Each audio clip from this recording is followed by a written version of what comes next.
하나님 말씀은 마가복음 12장 35절에서 13장 8절입니다.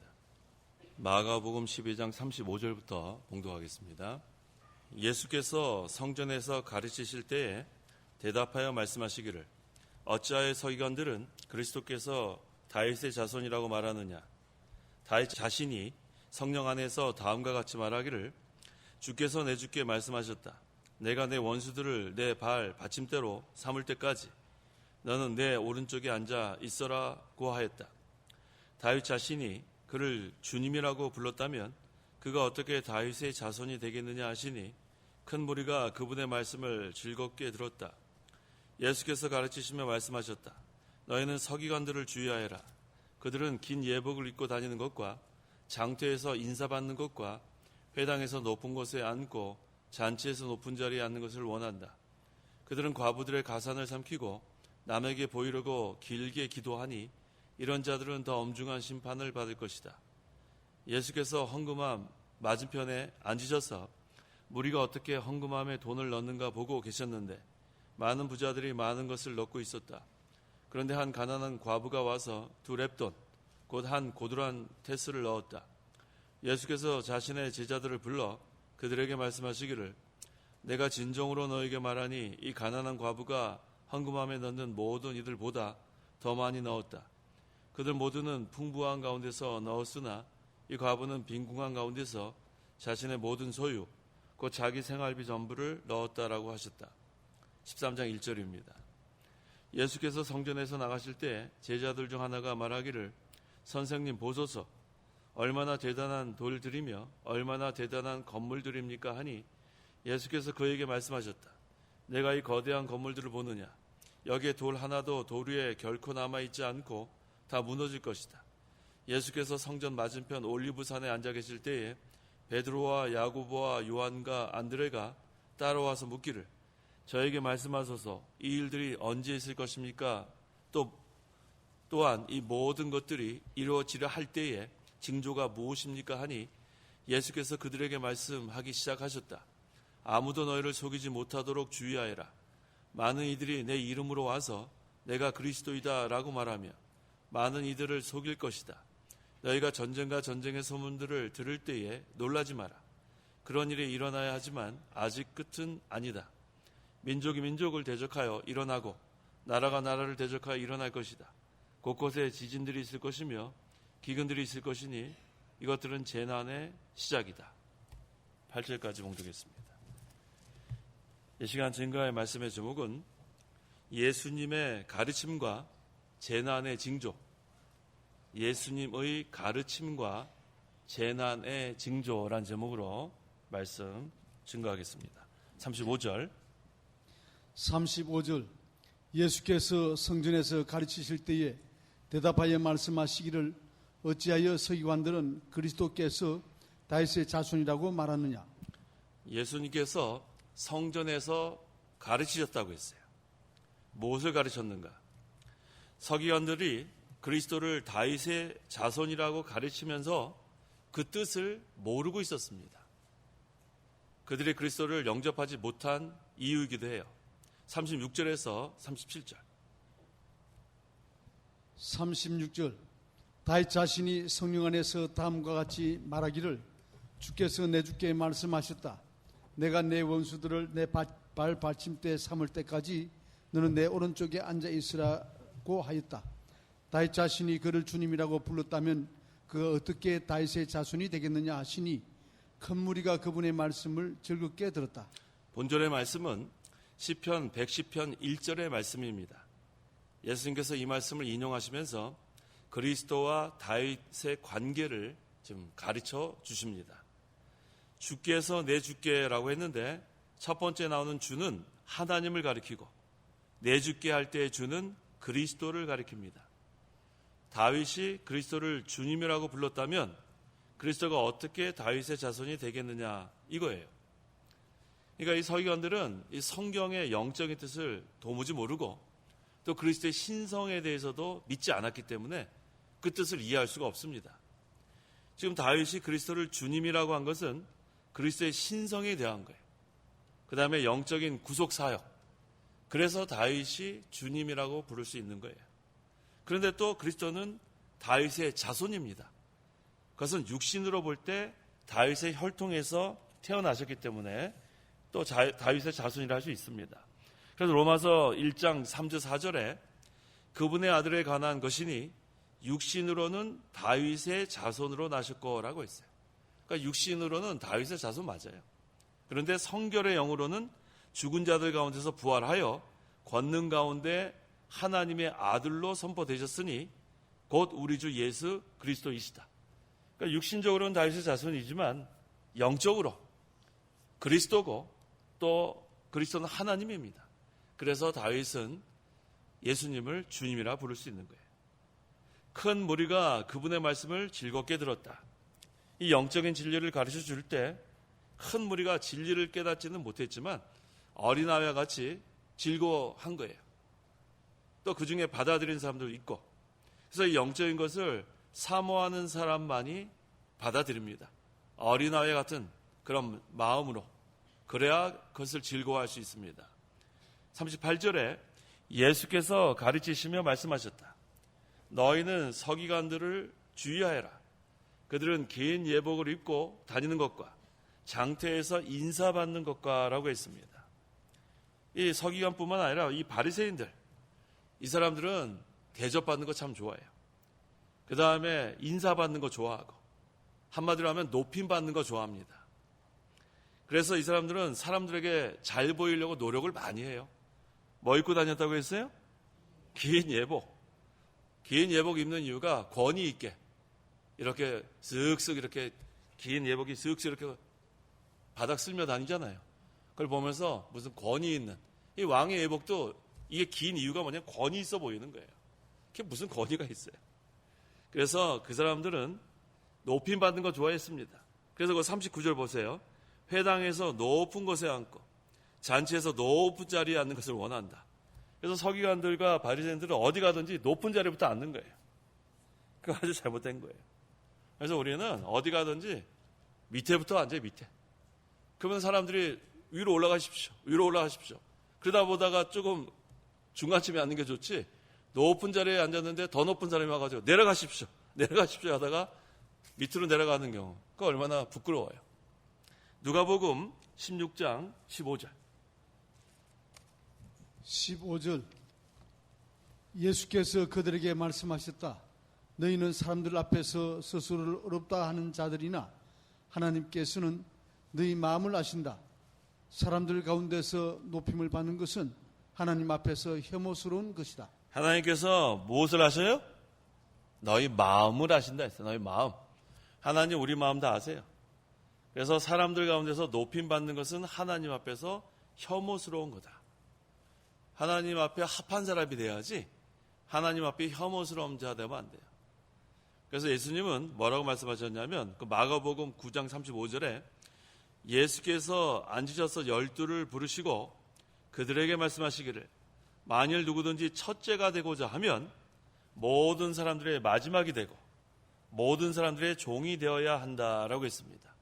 그러니까 높아지려면 낮아지라는 거예요. 높아지려면 또 첫째가 되려고 하면 마지막이 되고 또 종이 되면 하나님이 높여놓습니다. 그러니까 자기가 높아지려고 하면 낮아지는 거예요. 하나님 낮추시니까. 근데 자기가 낮아지려고 하면 하나님이 높으십니다. 40절. 그들은 과부들의 가산을 삼키고 남에게 보이려고 길게 기도하니 이런 자들은 더 엄중한 심판을 받을 것이다. 성경에서는 과부와 고아를 어떻게 하라 그랬죠? 돌봐주라 그랬어요. 도와주라고. 근데 지금 당시 서기관들은 과부의 그 얼마 있는 그 가산을 거침없이 삼켰습니다. 아주 못된 사람들이에요. 그래서 이 사람들을 우리 뭐라고 얘기할 수 있냐면 화인 맞은 사람들이라 했어요. 화인 맞은 양심. 그러니까 가책을 못 느끼는 사람들이에요.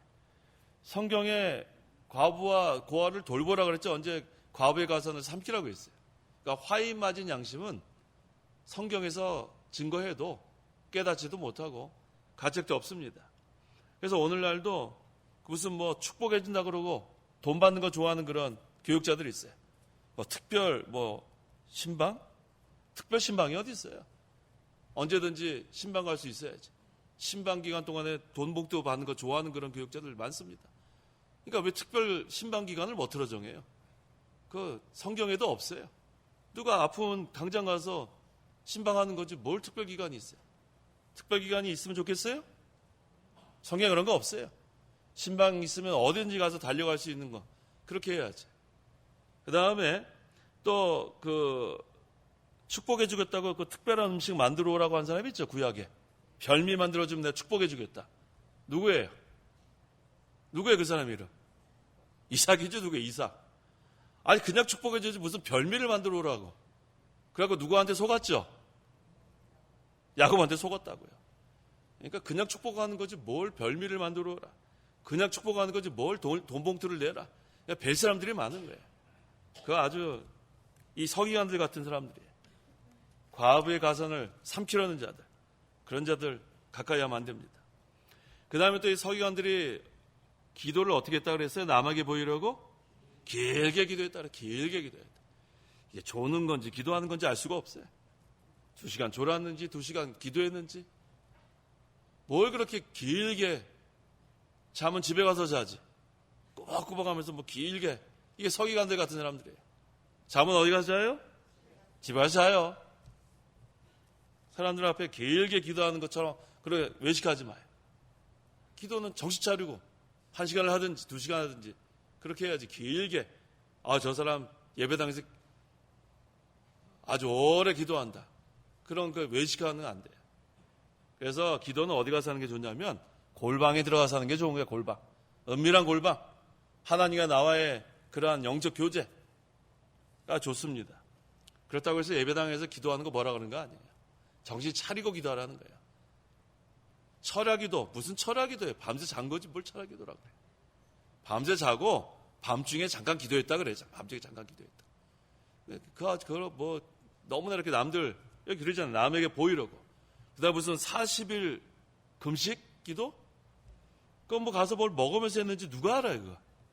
40일 동안 영양제 먹고 뭐 음식 뭐 소화 잘 되는 거 먹으면서 그거 누가 하냐 말이에요. 그 다음에 명함에다 쓰고 다녀요. 40일 금식 기도 몇 회. 살다 별일이 많아요. 그거 다 남에게 보이려고 하는 거예요. 남에게 보이려고. 하나님 앞에 우리가 은밀한 골방에 들어가서 하나님과 나와의 영적 교제, 그래서 하나님 주시는 그 은혜를 받는 것, 그게 기도의 목적입니다. 그 다음에 이러한 자들은 어떻게 하냐 그랬냐면 더 엄중한 심판을 받을 것이다. 선을 가장하여 악을 행하는 자들, 의를 가장하여 악을 행하는 자들은 하나님의 심판이 임한다고 했습니다. 41절에서 42절. 41절 예수께서 헌금함 맞은편에 앉으셔서 무리가 어떻게 헌금함에 돈을 넣는가 보고 계셨는데 많은 부자들이 많은 것을 넣고 있었다. 그런데 한 가난한 과부가 와서 두 렙돈 곧 한 코드란테스를 넣었다. 당시 성전에는 뭐가 있었어요? 헌금함이 있었어요. 그래서 오늘날 이렇게 헌금함, 저 뒤에 우리 있죠? 이게 성경적이에요. 헌금은 자기 자원에서 하는 거예요, 자원에서. 그래서 무슨 뭐 거기 이름 다 이렇게 해놓고 거기 헌금 얼마 하는 거 다 적어주고 그 다음에 여기 또 그 주보에다가 누구 뭐 11조 뭐 몇백만 원 뭐 다 발표하고 그렇게 성경적이지 않습니다.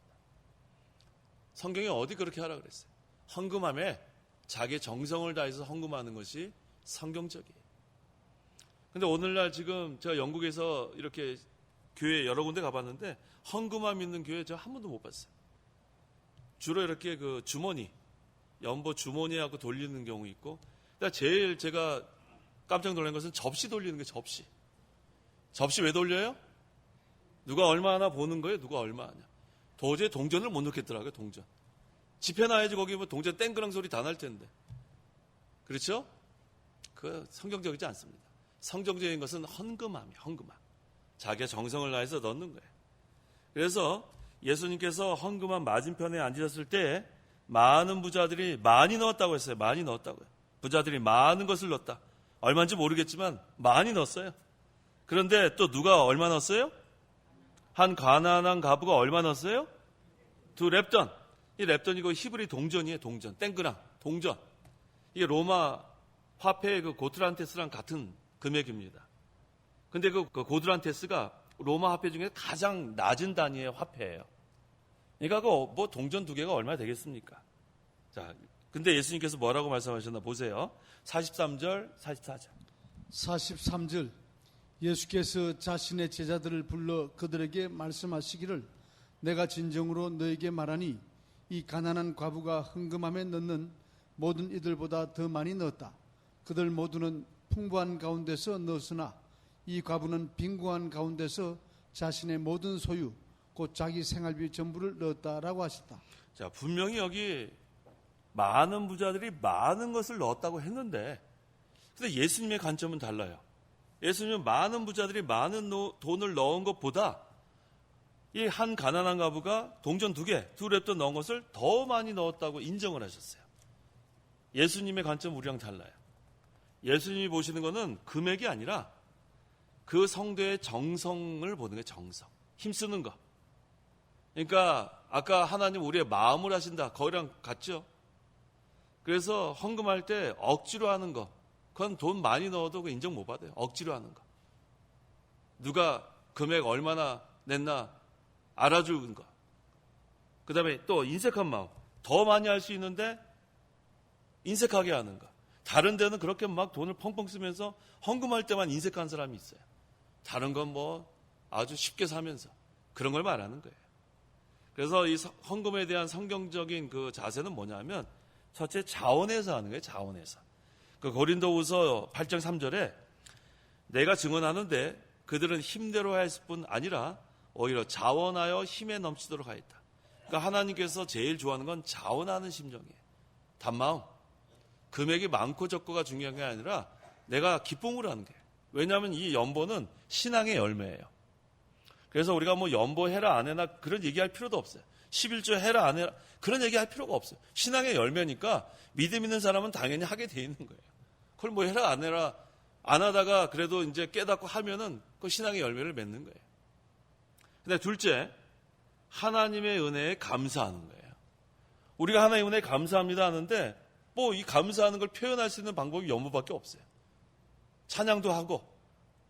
셋째, 하나님을 사랑하니까 하는 거예요. 하나님 사랑하니까. 우리 손주 사랑해요? 할아버지 할머니 사랑해요? 사랑하니까 할아버지 할머니 자꾸 뭐 사주려고 그러잖아요. 사랑하니까 사주려고 그러는 거예요. 뭔가를 좀 어떻게 물질적으로 어떻게 좀 해주려고. 마찬가지예요. 하나님 사랑하면은 그 하나님께 헌금할 수밖에 없어요. 그 다음 몇 번째예요? 네 번째. 하나님께서 감동시키는 대로 해야 돼. 감동시키는 대로. 그러니까 내 마음에 하나님께 연보해야 되겠다 마음이 생겼을 때 빨리 해야지 조금 지나면 아까운 마음이 확 들어와요. 그러니까 순간적으로 마귀가 그 마음 뺏어갑니다. 그런 경우 있어요. 막 감동이 와요. 아, 이제는 하나님께 좀 내가 연보해야 되겠다 하는 마음이 생겼다가 금방 아까워지는 마음 또 들어오는 거예요. 그러니까 감동되면 빨리 연보하는 게 좋습니다. 다섯 번째, 힘을 다해야 돼. 힘을 다해. 뒤에 나오지 않았어요? 아까? 그 과부가 어떻게 했다고 그랬어요? 그렇죠. 생활비 전부를 넣었다는 건 힘을 다했다는 거예요. 이게 성경에서 말하는 헌금, 연보의 원리입니다. 그래서 우리 이대로 하면 하나님께서 받아주시는 거예요. 자, 첫째 어떻게 한다고 그랬어요? 자원해서 하는 거예요. 누가 시켜서 하는 게 아니고 자원해서, 단마음으로. 그 다음에는요. 하나님 은혜 감사하니까 자연스럽게 하는 거예요. 그 다음에 하나님 사랑하니까. 그 다음에는 하나님 감동 주는 마음이 있으면 그때 해야지 후회 못합니다. 그 다음에 힘을 다해서. 이 5가지 우리가 잘 기억하세요. 그 다음에 13장 1절과 2절. 1절 예수께서 성전에서 나가실 때에 제자들 중 하나가 말하기를 선생님 보소서 얼마나 대단한 돌들이며 얼마나 대단한 건물들입니까 하니 예수께서 그에게 말씀하셨다. 내가 이 거대한 건물들을 보느냐 여기에 돌 하나도 돌 위에 결코 남아있지 않고 다 무너질 것이다. 지금 예루살렘에는 아름다운 돌들로 꾸며진 성전이 있었어요. 예루살렘 성전. 그래서 이 제자들이 지금 외부가 너무나 아름답게 꾸며져 있는 그 성전에 대해서 지금 예수님께 말했습니다. 이 성전이 어떻게 지어졌나? 제가 지금 이렇게 조사를 해보니까 헤롯이 주전 19년부터 BC 19년 유대인의 민심을 얻기 위해 건축하기 시작했어요. 그 다음에 주후 27년까지니까 46년이 지났는데도 완성하지 못했어요. 대단히 시간이 많이 걸렸어요. 그런 다음에 주후 AD 63년경에 완성됩니다. 그러니까 다 더하면 얼마나 걸렸냐면 82년이 걸렸어요. 오랜 시간 동안 아름다운 성전 잘 건축했습니다. 그런데 주후 63년경에 완성되는데 7년쯤 지나간 다음에 로마의 디도 장군이 침공해서 주후 70년에 완전히 그게 회파되고 말았어요. 82년 걸렸는데 한순간에 그 예루살렘 성전이 무너졌습니다. 이 성전은 유대 종교의 중심입니다. 그 다음에 이 성전은 유대인의 큰 자랑거리였어요.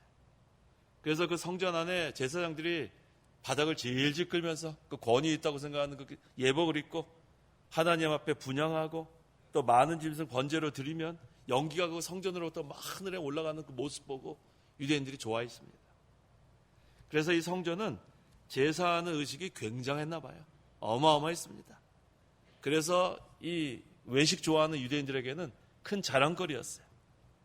그런데 이 예수님의 제자들도 그 성전의 외부만 보고 와, 대단하다. 성전이 크니까 또 아름다우니까. 그래서 예수님께 질문하는 거예요.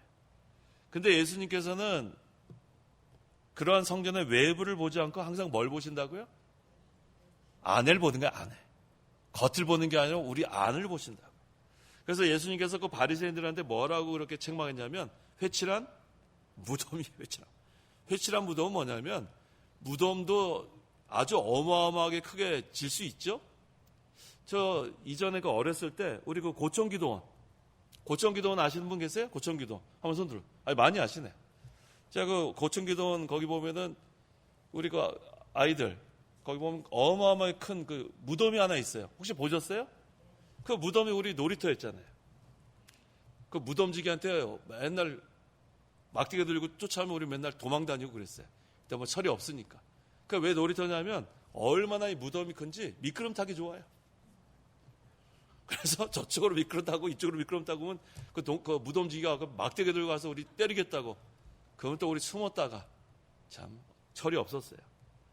근데 그 아무리 화려해도 미끄럼 탈 수 있을 정도 큰 그런 산만한 그런 그 안에 뭐가 있는 거예요? 송장이에요, 송장. 그게 바로 회칠한 무덤입니다. 그러니까 겉을 화려하고 아름답게 아니라 속을 깨끗하게 하라는 게 예수님의 말씀이에요. 속에 더럽고 음란하고 그런 것들 가득하면 그건 인정받지 못한다는 거예요. 그래서 이 종교가 어느 시대나 내적 생명이 없어지면 겉만 버지르르 합니다. 어떤 종교도 예외가 아니에요. 그래서 그 안에 내적 생명이 없고 그 예배당 건물만 크게 짓는 거, 그거 예수님이 인정받지 못해요.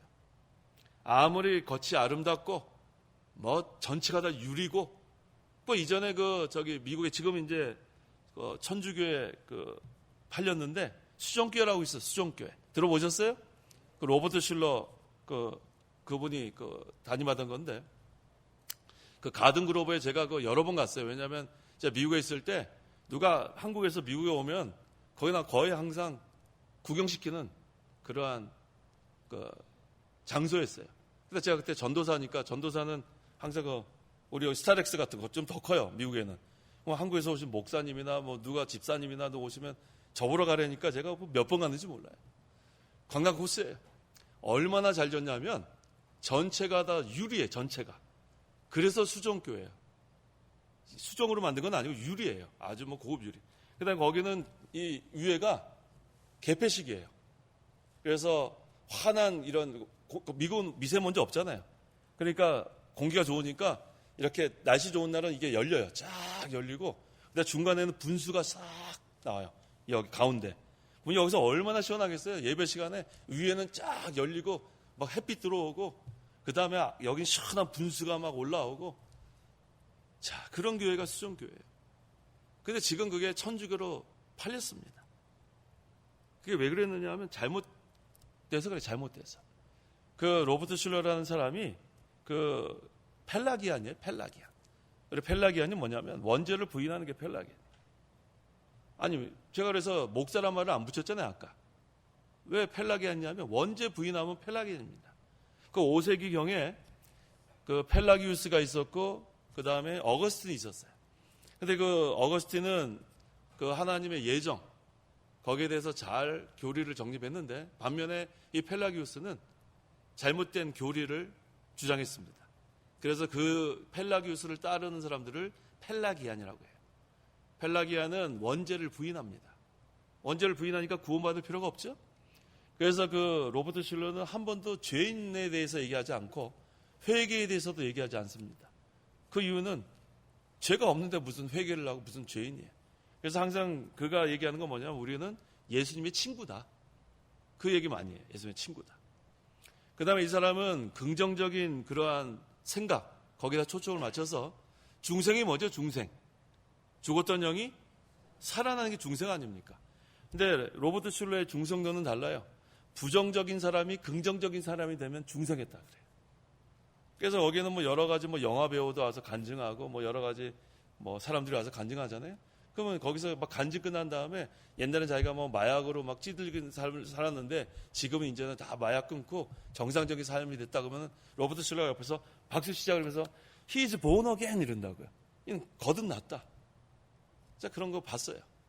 제가 이거 잘하느냐면 제가 논문 쓸 때 그 로버트 슐러에 대해서 좀 부분적으로 쓴 게 있어서 제가 조사를 해서 좀 압니다.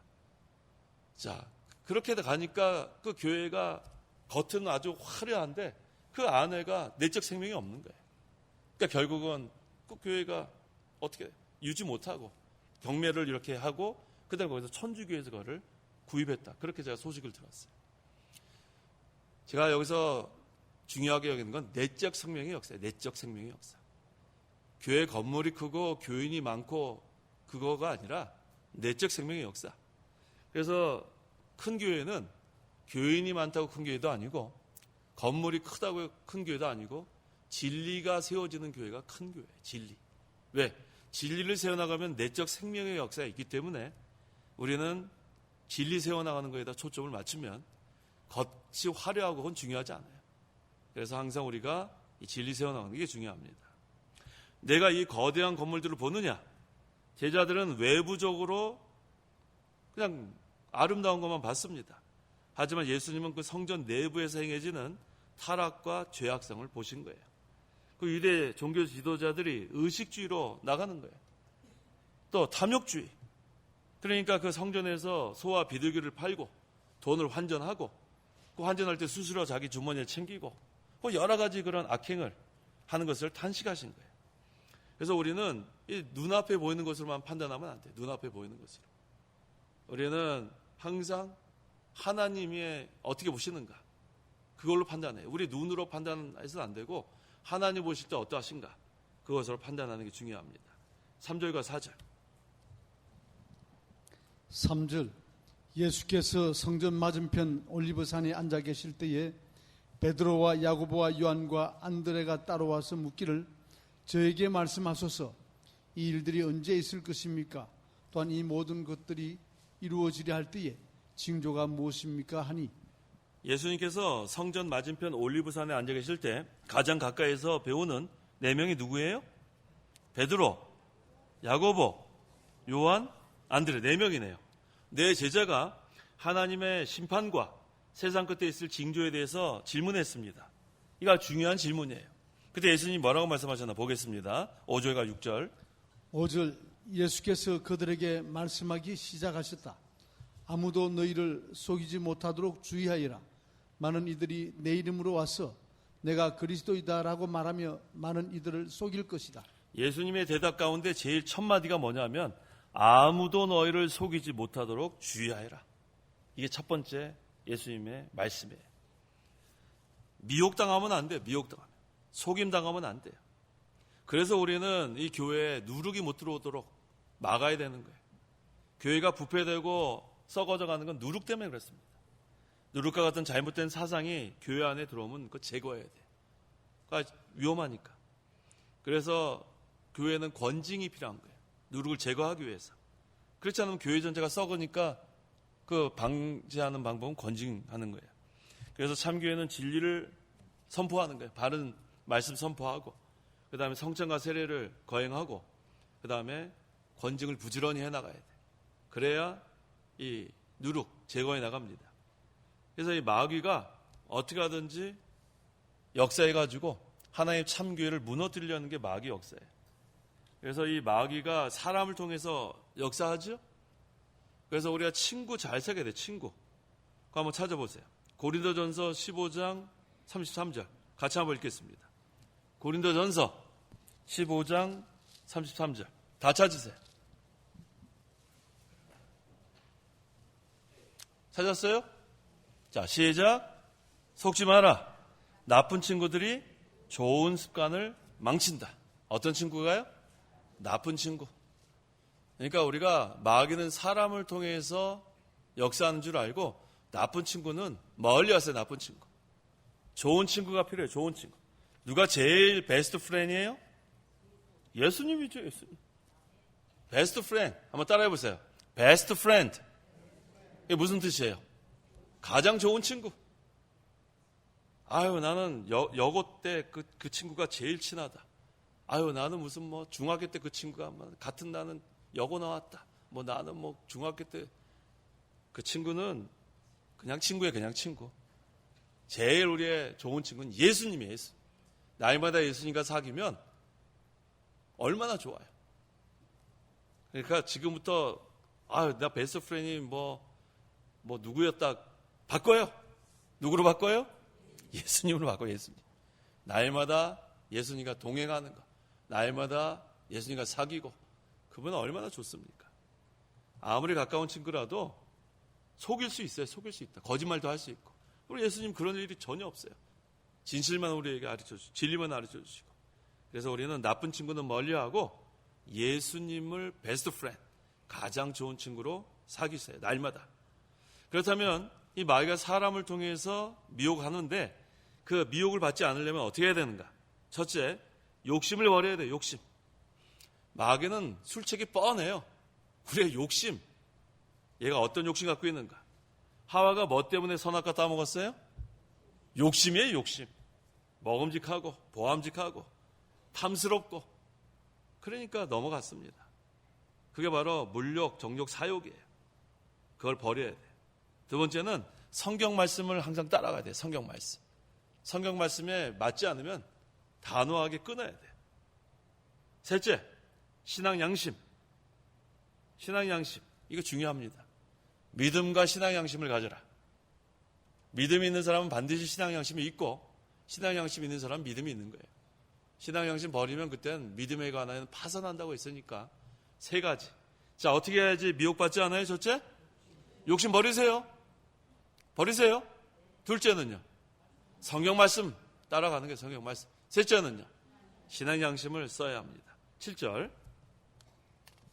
7절. 너희가 전쟁과 전쟁의 소문들을 들을 때에 놀라지 마라. 그런 일이 일어나야 하지만 아직 끝은 아니다. 요즘 전쟁 얘기 많이 나오죠? 뭐 중동에서 전쟁이 뭐 일어나면 어떡하느냐. 그 다음에 뭐 산발적으로 일어나기도 하고 뭐 미사일 쏘고 뭐 여러 가지 그 다음에 또 한번 읽어봐요. 8절에. 8절. 민족이 민족을 대적하여 일어나고 나라가 나라를 대적하여 일어날 것이다. 곳곳에 지진들이 있을 것이며 기근들이 있을 것이니 이것들은 재난의 시작이다. 이것들은 뭐다? 재난의 시작이다. 여기 7절에는 아직 끝은 아니다. 이렇게 나와 있잖아요. 그러니까 이게 징조예요. 징조. 네, 말세의 징조예요. 재난의 징조. 이게 또 곳곳에서 일어나요. 곳곳에서. 근데 이것은 아직 끝은 아니라고 했으니까 이때 우리가 정신 차리면 됩니다. 정신 차리면. 정신 차리고 이게 성경에 있는 그대로다. 그대로잖아요. 전쟁과 전쟁의 소문. 그때 뭐 하지 말라고요? 7절에 뭐 하지 마라? 놀라지 마라. 그러니까 우리는 다 알고 있어요. 다 알고 있단 말이에요. 뭐 뉴스에서 아무리 지금 분위기가 이거 심상치 않다. 나 알고 있는데. 그거 보니까 마가복음 거기 13장 7절에 있는데 뭘 그렇게 아나운서가 그렇게 그렇게 하느냐. 난 다 알고 있는데. 어디 나와요? 마가복음 13장 7절. 아무리 지금 중동에 지금 고조되고 있습니다. 분위기가. 다 아는데 어디 있어요? 마가복음 13장 7절. 뭘 분위기가 고조되고 있어요. 다 알고 있는 건데. 어디서 지진이 나가지고 몇백 명이 어떻게 되고 알고 있었죠? 어디 나와 있어요? 마가복음 13장 8절에 나와 있는데 뭘 그거 가지고 그렇게 큰일 난 것처럼. 그러니까 우리는 놀라지 말고 평정심을 항상 유지하세요. 왜? 하나님 나라는 어떤 나라다? 진동하지 않는 나라에 진동한다. 앞으로 뭐 분위기가 더 고조될 거고 뭐 얼마나 뭐 그런 얘기가 뉴스로 많이 나올지 몰라요. 그래도 평정심을 유지할 수 있는 거는 우리는 진동하지 않는 하나님 나라가 우리 심령에 이루어지니까 우리는 걱정할 거 하나도 없어요. 그 다음에 또 기근도 있다고 했는데 이 기근은 실제로 원자재의 기근이 있습니다. 지금 뭐 바닥이 나가고 있어요. 지구의 자원이 뭐 한정되어 있으니까 인구는 계속 늘어나고 그러니까 원자재가 모자라서 기근 나가는 건 뭐 자명한 일인데 말씀에는 또 어떤 기근이 있냐면 하나님 말씀의 기근이 있다고 했습니다. 아모스 8장 11절 주 여호와의 말씀이다. 보아라 그날들이 올 것이다. 내가 기근을 땅에 보내리니 양식이 없어 기근이 아니요 물이 없어 기갈이 아니라 여호와의 말씀을 들음에 대한 기근이다. 지금 뭐 설교 듣기 원하면 뭐 홍수처럼 막 있죠? 뭐 맘만 먹으면 뭐 얼마든지 들을 수 있는데 중요한 것은 그 많은 중에도 생명의 말씀 찾는 게 참 중요해요. 왜? 말세는 교회들이 타락하니까. 그래서 뭐 이단들도 거기에 막 끼어 있더라고요. 뭐 깜짝 놀래요. 이단인데 이 사람이 어떻게 여기 설교하고 있지? 사람들 분별을 못하니까 또 그 사람 또 설교 들어요. 그러니까 얼굴 보면 아주 인자하게 생겼단 말이에요. 이 사람 목사구나. 한번 들어보자. 그러다 미혹되는 거예요. 인상 좋아서 들으면 안 돼요. 뭐 인상 좋은 사람 얼마나 인상 좋은 사람. 인상 좋은 사람 많다고요. 그게 중요한 게 아니라 그 말씀의 생명의 말씀인가 그거 분별할 수 있어야 돼. 그래서 제가 늘 기도하라고 하잖아요. 지혜와 총명. 지혜는 뭐예요? 하나님의 말씀 깨닫는 것. 총명은 분별하는 거예요. 분별하는 거. 날마다 기도하세요. 그래서 설교도 아무거나 듣지만 아무거나. 그러다가 미혹되면 어떡하려고 그래요? 큰 교회라고 무슨 뭐 이단 없는 줄 알아요? 뭐 조심해야 합니다. 요새 뭐 이 마지막 때는 이 거짓 선지자 분별하기 쉽지 않아요. 그러니까 큰 교회라고 해서 우리가 따라가면 안 돼요. 이단도 큰 교회 있어요. 그다음 얼굴 인자하게 생겼다고 따라가면 안 되고. 그거 항상 주의해야 합니다. 그래서 우리가 이 말세는 이 영양식 우리가 먹는 거 중요한데 분별해서 먹어야 돼요. 그다음에 어떤 것이 진리의 말씀인가 그걸 잘 찾아서 우리가 그걸 분별해야지. 그래서 날마다 기도하세요. 지혜와 총명을 달라고 기도해야겠습니다. 그래서 오늘 예수님의 가르침 우리가 잘 따라가야 되고 이 말세의 징조에 대해서 우리가 아니까 항상 깨어 기도하면서 주님의 재림을 준비해야겠습니다. 기도하십시오. 기도하겠습니다. 하나님 아버지 감사합니다. 예수님께서 책망하시는 내용을 통해서 우리가 겉만 번지르르게 하는 외식하는 자가 되지 말고 속을 정결케 하는 자들이 되기를 원합니다. 하나님은 우리의 마음을 아신다고 했고 우리가 하나님 앞에서 경건한 생활을 하려면 우리가 정결한 거룩한 생활을 해야 될 텐데 하나님 아버지 날마다 우리의 부패성, 욕심을 제거하고 항상 성령의 인도를 받아서 우리가 말씀의 인도를 받아서 순종해서 우리의 중상한 영이 자라나고 그리스도의 형상을 닮아가고 신앙이 만들어질 수 있도록 역사하여 주옵소서. 또 이 말세의 징조에 대해서 우리에게 가르쳐 주었사오니 이 마지막 때에 여러 가지 일들이 일어난다고 우리가 배웠사오니 항상 우리 심령에 영적 하나님 나라가 이루어져서 평정심을 잃지 말고 진동하지 않는 나라 늘 우리가 살면서 어떠한 일이 일어나도 놀라지 말고 두려워하지 말고 하나님만 의지하고 나가는 저희 모두가 되게 도와주옵소서. 예수님의 이름으로 기도하옵나이다. 아멘.